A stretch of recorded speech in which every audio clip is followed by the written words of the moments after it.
I looked at access audits around the country over the past several decades. You know, y'all probably did one in Virginia past few years. And I just looked at some of them, I'm still looking at more. On average, in those audits, 93% of the time they give you city council minutes if you ask for them. Oh, that's easy enough. I wonder about the 7% that wouldn't give it out. You know, that's kind of weird.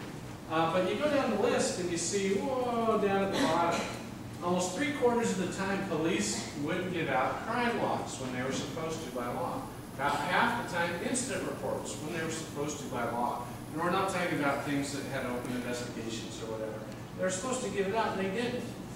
But half the time, 3/4 of the time, police broke the law. That's a problem, folks. That's a big problem.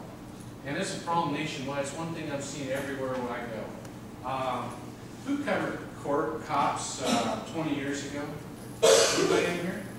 Tell me, explain to me what it was like when you did it. What did you do to cover cops? First of all, you have to start on duty at night. Sure. And we just went to the phone and see who'd been arrested and see who'd been arrested for what. Okay. Great. And if you knew the push down. Right. Yeah, it was very casual. Very You casual. walk in, You walked in. They'd be on a sheet. A sheet or a clipboard or in a basket. And we go through it. You flip through all the incident reports from the previous 24 hours in a basket or wherever. Under the action, all the names, all the addresses, the handwritten notes of the police officer, all there, the gory details, some of them quite lurid and gory, but we didn't print them because we had ethics, and we didn't want to lose readers.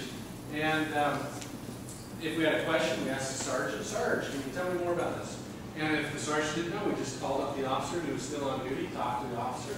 That's how we did court cops reporting 20 years ago. Who covers cops today? What is it like today?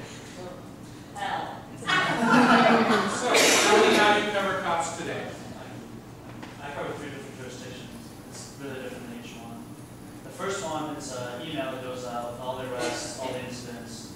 You can call them. If you can catch them by phone or whatever, they're pretty good. The second one is online. It's just a list of all the numbers of the incident, no names, but you can call them with the names.